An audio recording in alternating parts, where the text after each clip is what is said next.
was absent because of an all-county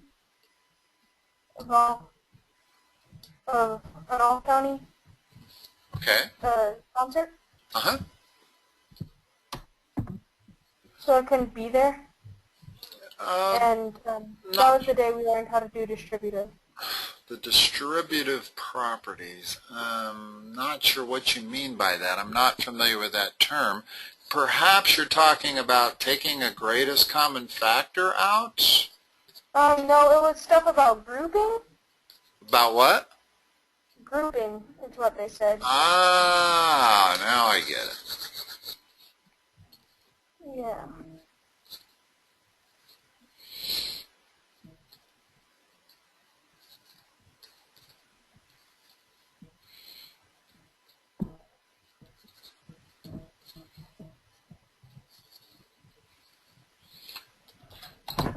If, believe it or not, when you go to factor cubics or higher, this is a cubic,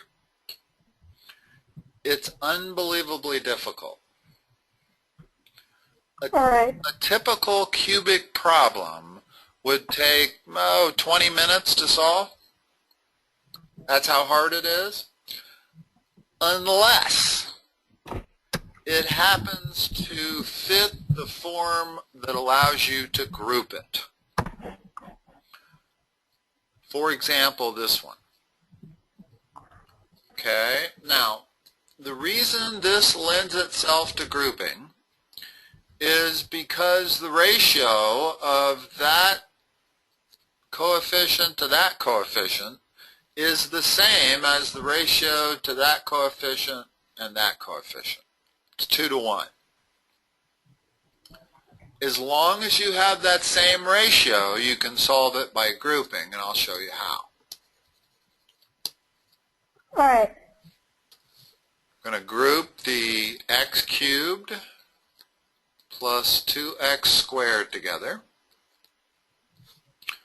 Then we're going to subtract from that 3x, not minus 6, but plus 6. Notice that when I put the parentheses around that, I have to change that minus 6 to a plus 6, right? In other words, the idea is to never change your equation. I can't change the equation ever at any point. So this has to be exactly the same as that. And if you remove the parentheses, you see that it is. This negative sign will get distributed to that 3x, and the negative sign will get distributed to the 6, and I would end up with what I started with. Okay? Okay.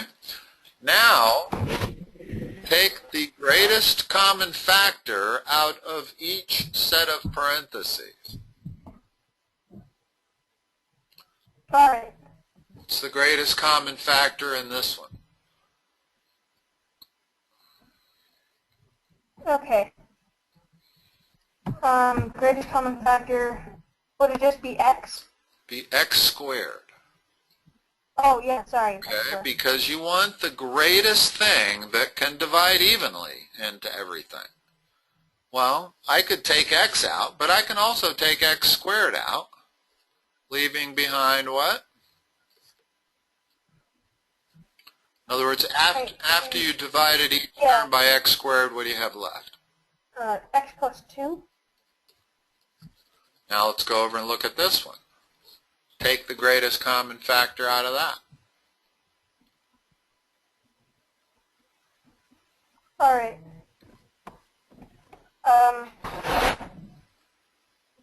Would it be, that'd be 3, so x plus 2 again. There's the key. What's left in the parentheses is the same in either side. In other words, I still have not changed the equation. I've got exactly what I started with. Okay? All right. Notice, what can you do now? You can factor something out of this expression. What is it? What can I factor out?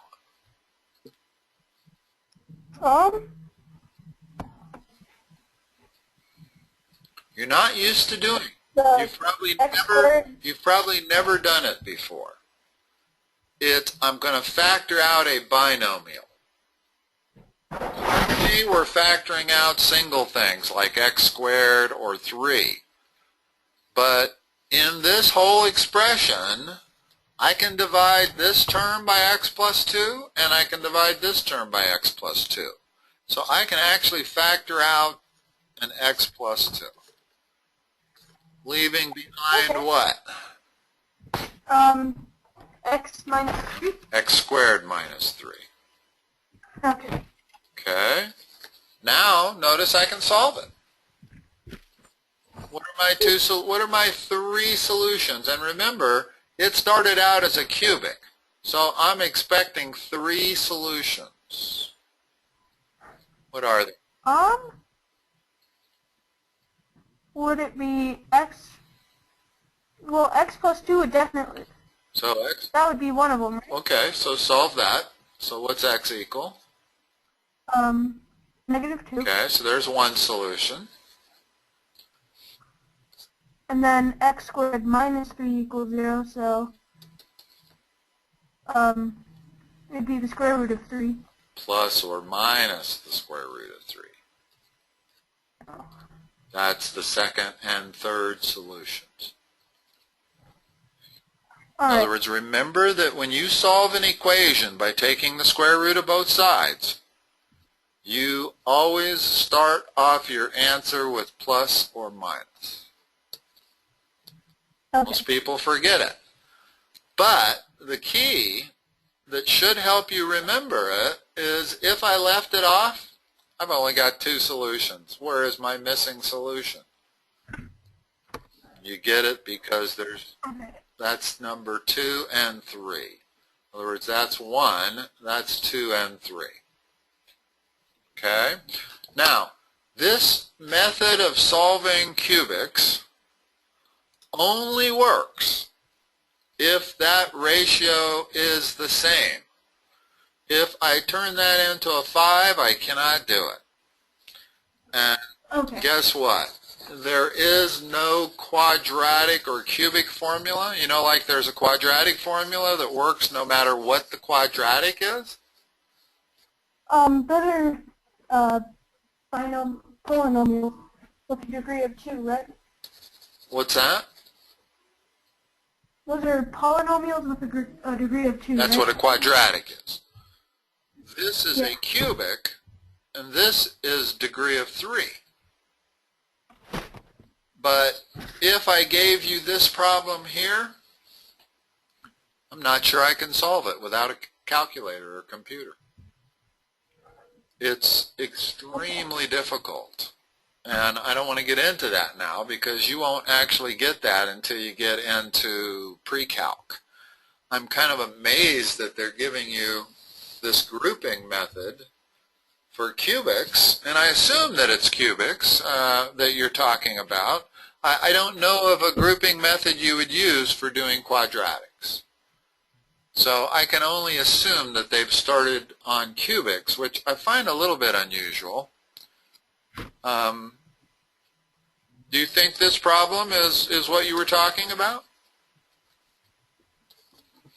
The only word you said that sounded familiar to me was grouping, not distributing.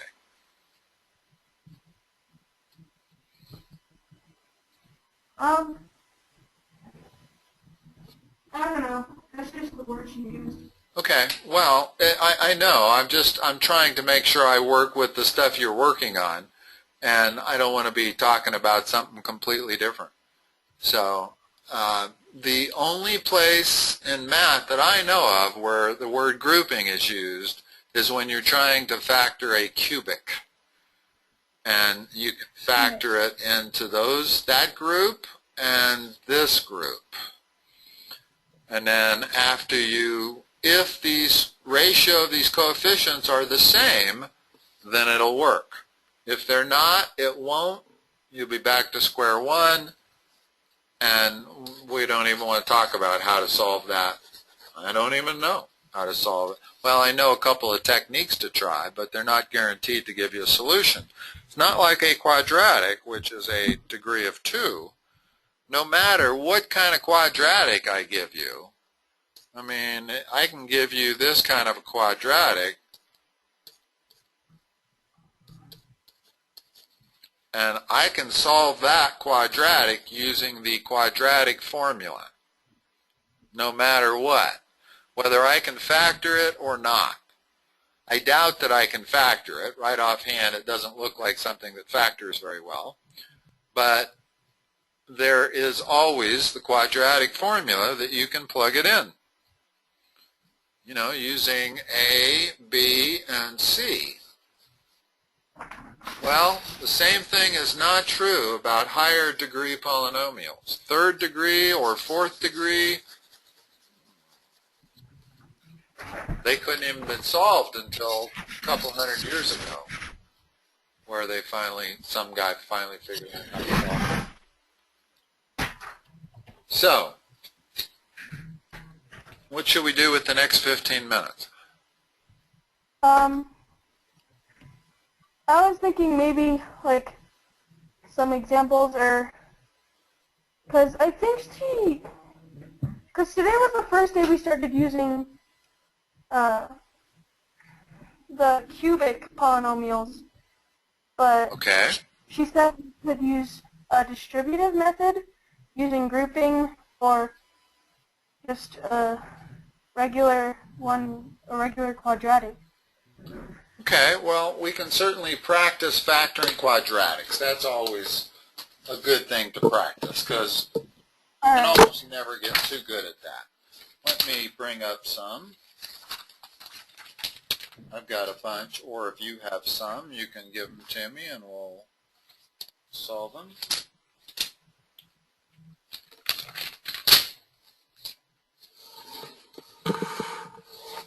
Now, there's two kinds of factoring problems with quadratics.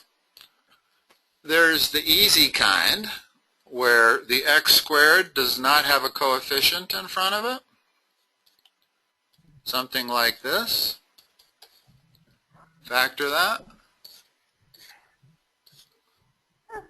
And also, usually we just factor it without trying to find what the x value is. Okay. In other words, you're not given it as an equation, you're just factoring that expression.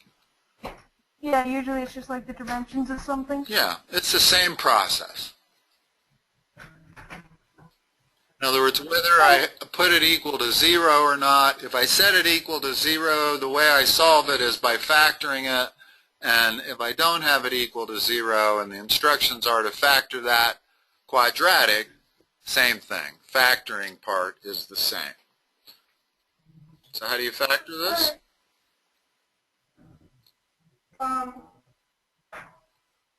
The way we did it is we put it into a kind of box, kind of like a square divided into 4 equal parts. Right, the California method or the diamond method, whatever it's called. I don't know. I don't use that. I don't know that.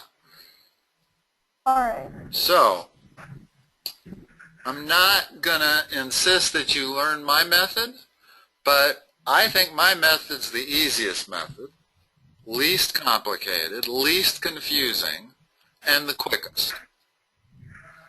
If you want to use your method, I'm cool with that. If you know how to do your method, you can just give me an answer and I'm fine with that. If you don't know how to use your method, then I can only help you with my method, because I don't know how to help you with the other method. One of the methods we have is called a table method. Okay. And go ahead and use it and tell me what the answers are, and I'll know whether you're doing it correctly or not. Alright. One sec. I'm going to get the little Windows journal thing out, because it requires a small pen and paper here. Okay.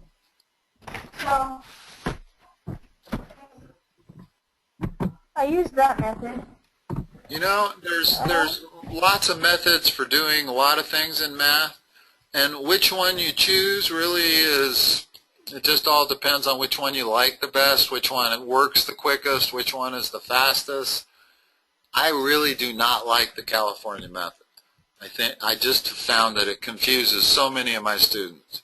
And the method that I use, I find very, very logical and sound. But I don't want to push my method on you if you already know how to use the other method. If you know how to do it, go ahead and do it and just give me the answer. And we'll go on. So basically what we have to do, oh, wait, I got it. Yeah, you don't even need to describe it to me because it's not going to mean a lot to me. So, I figure is x minus 4 in one of them, and x plus 1 in one of them. Good. Okay, cool. So, what you've probably discovered is that as long as there's a 1 in front of the x squared term, it's pretty easy to come up with the answers, right? Okay. So, the next degree of difficulty is when there is something other than a 1. And let me find one. Here we go.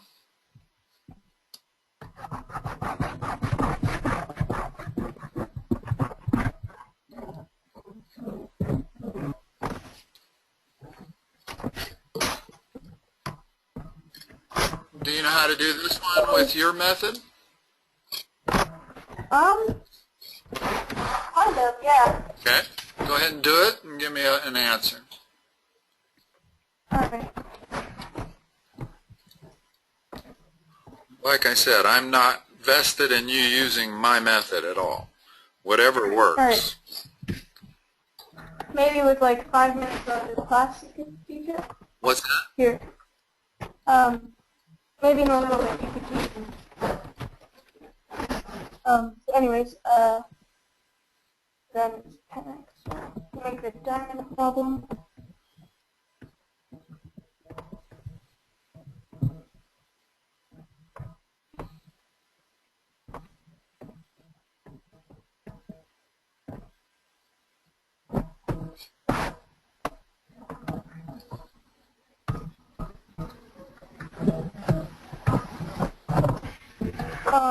I got x plus 3 times 3x plus 1.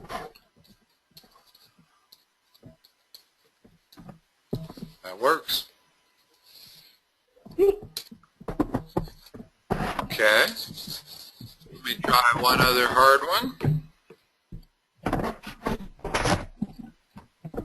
Let me think for a moment.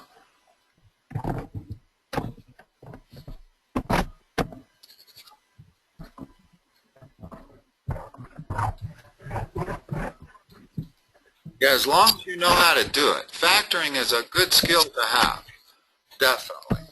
You don't want to be weak at factoring. It'll hinder you for the rest of your math career. So this is something that it doesn't matter the method you're doing, as long as you can come up with the answer in a relatively quick period of time, that's what's important.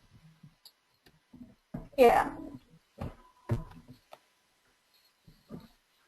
Actually, go ahead and do this, and then I'll do one more. All right.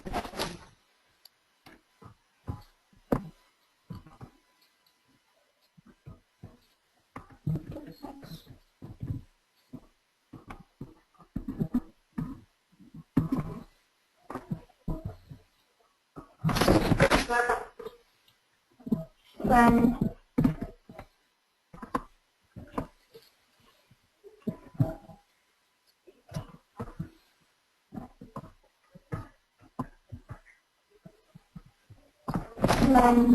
sorry, this one's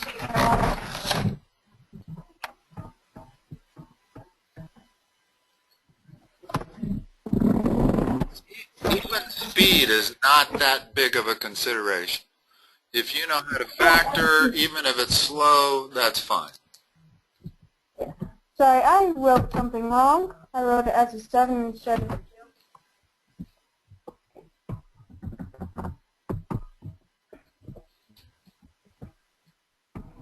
That's much better. Then if you do that again. I got 3x plus 2 times x plus 5. Okay, cool. Good. Good. So it looks like you're pretty good on factoring. Yeah, I mean, I don't know how much more we need to practice factoring. There are some, let's talk about some other types of factoring that are quadratics. Factor this.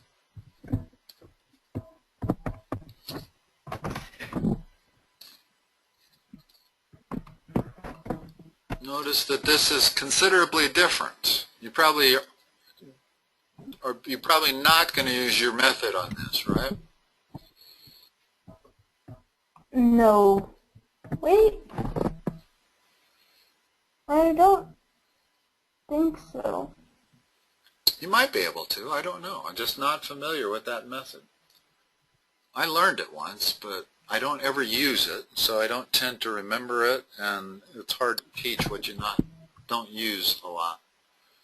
Yeah, I think I could, because it's kind of like having a 0. There's an easier thing to recognize on this. That is that this is called the difference of perfect squares. This is the same as a squared minus b squared, which always factors into a minus b times a plus b. Okay? So as long as that's a perfect square and that's a perfect square, we have the difference of perfect squares. So what would that factor into?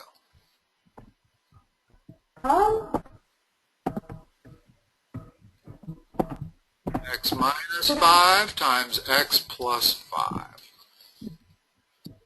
In other words, my a is x and my b is 5. That's how I got x squared minus 25. That was a squared minus b squared.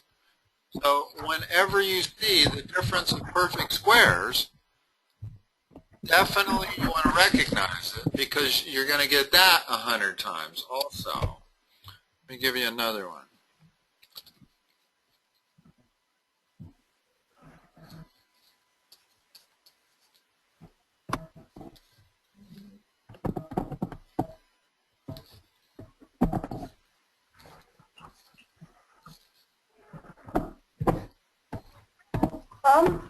What's that?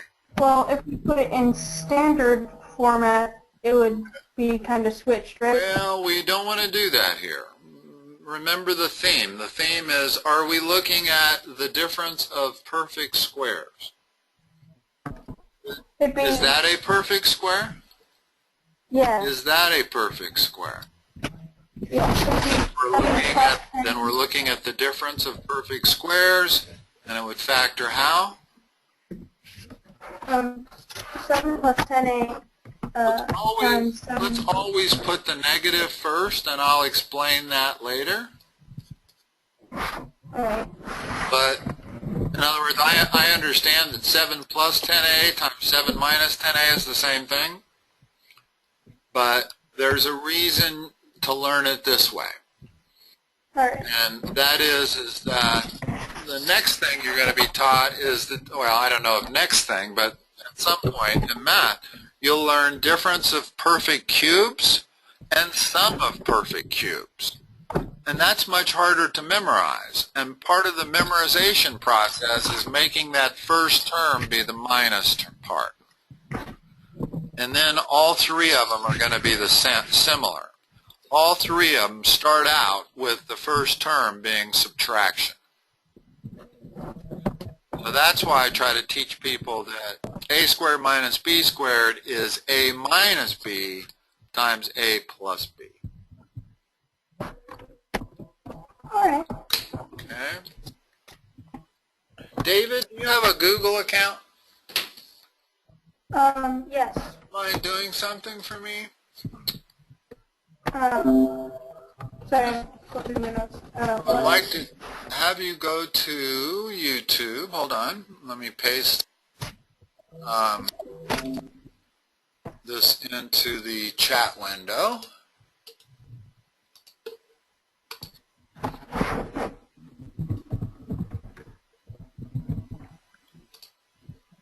Can you click on that in your chat window?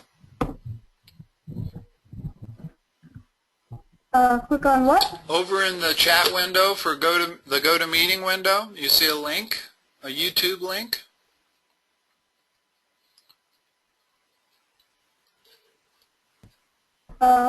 Is your gray window open? It is now. Can you see the chat window? Yeah.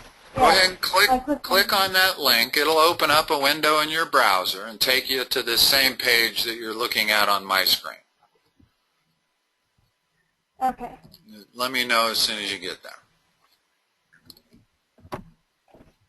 I'm accidentally signed into my Jeffco account. Really?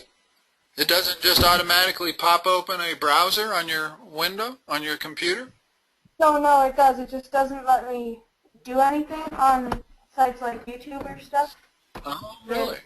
I'm logged into Jeffco because Jeffco's very strict. Oh, I didn't realize that. Well, yeah. I thought this was going to be real simple. Maybe it's not going to be so simple. I'm curious. No, it's good. I just have to sign into a different account. Okay. All right. Get there. Let me know as soon as you get to this page. All right, I'm there. Okay, this is my YouTube channel. This is where I'm posting all of the recordings. So if you could save this, you and your sister are the only two students I haven't yet notified that I'm changing the way I'm saving these. I know you probably don't go back over and look at them very much, but she might. I do sometimes. Also, is there anywhere on here that you can subscribe? I know it's free, but is there a switch on there that says subscribe to this channel? Yep. Would you click on it? And then I'm curious, I want to know whether you get, I'm not sure how it works when you subscribe, whether you get notified every time I upload any recording or every time I upload just one of yours. I suspect you might get notification every time I upload, which is like 3 times a day. But yeah, you do. Is that what happens? Every time when you subscribe to a channel, every time somebody posts a new file, you get notified? Is that automatic, or is that only when I publish? If I say share, does it automatically share with all my subscribers? I think it automatically shares. I'd like to answer that question. So if you wouldn't mind subscribing, and then I'm going to do a couple of experiments on my end, but the first one will be to post your recording of this file. It won't be till tomorrow morning, so it may be something we have to talk about next week, since I won't talk to you for a week. But I'm curious as to how the subscription works. And I'll do things various ways on my end, and I'll see if you get notified depending on what I do on my end. Yeah, another thing you can do is if you put it into a playlist. Okay. I'm pretty sure people can subscribe to your playlists. So if you make so I could put just your recordings into one playlist, and then someone else and then you could go straight to the playlist, or whenever a file gets going to your playlist. Okay, sounds like you understand this a lot better than I do. Okay, I'll play with that. That may be the best way for me to go, is to put everybody's file into their own playlists. Yeah. But for now, until I figure out how to do that, they'll all just go into this channel, and if you ever want to watch yours, notice the file names, the last 8 characters, those are the person's initials and the date. In other words, this was person name MH, and this was January 26th, 2015. So if you're searching for your file, or if Sarah is searching for her file, look for the end of the file name that has your initials. In your case, it would be DB, and hers it would be SB. So I think I found one right here. Yeah. Sweet. Okay, cool. Thanks for helping me out with that. Sorry for taking you 4 minutes over. I will talk to you. No, no. I'll talk to you next week, David. Okay, bye. Bye.